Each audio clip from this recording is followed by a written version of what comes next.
Professor doctor Mohammad ইউনূসের ভাষণে নির্বাচন সংক্রান্ত বক্তব্য একেবারেই অস্পষ্ট।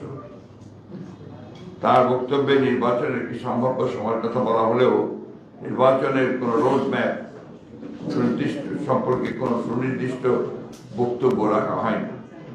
ডক্টর মোহাম্মদ ইউনূস নির্বাচনের সম্ভাব্য সময়সীমা 2025 সালের শেষ অথবা 2026 সালের প্রথম অনুষ্ঠানের কথা বলেন, যা একেবারে স্পষ্ট এবং নির্দিষ্ট সময়ের কোনো উল্লেখ নেই।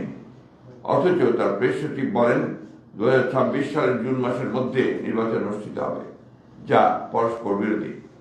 সভা মনে করে এই ধরনের পরস্পর বিরোধী বক্তব্য আরও বিভ্রান্তি সৃষ্টি করবে। সবাইও মনে করে যেহেতু নির্বাচন কমিশন গঠিত হয়ে গেছে, সেহেতু নির্বাচন অনুষ্ঠানের বিলম্বের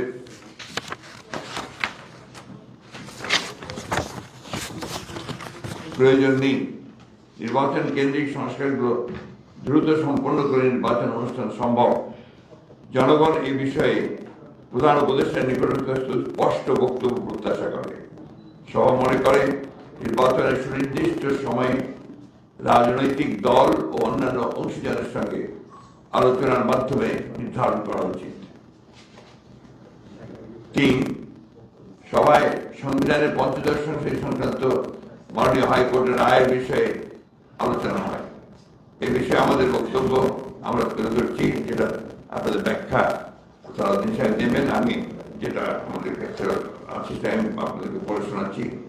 উক্ত সংশোধনীতে মোট 55টি দফায় সংবিধানের বিভিন্ন অনুচ্ছেদে প্রস্তাবনায় এবং তফসিলে ব্যাপক পরিবর্তন সংযোজন ও বিয়োজন করার মধ্য দিয়ে সংবিধানকে একদলীয় শাসন এবং রাষ্ট্র ব্যবস্থা কায়েমের প্রধানতম হাতিয়ারে পরিণত করা হয়, অর্থাৎ পঞ্চদশ সংশোধনীকে।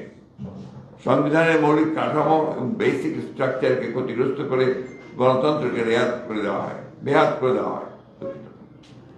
মাননীয় আদালত উন্মুক্ত আদালতের রায়ের ঘোষণার সময় কিছু কিছু বিষয়ে মন্তব্য ও পর্যবেক্ষণ সহ উক্ত সংশোধনীর গুরুত্বপূর্ণ কিছু অংশ অবৈধ ঘোষণা করেছেন এবং কিছু অংশ সংরক্ষণ করেছেন এবং অধিকাংশ আগামী সংসদের বিবেচনার জন্য ছেড়ে দিয়েছেন।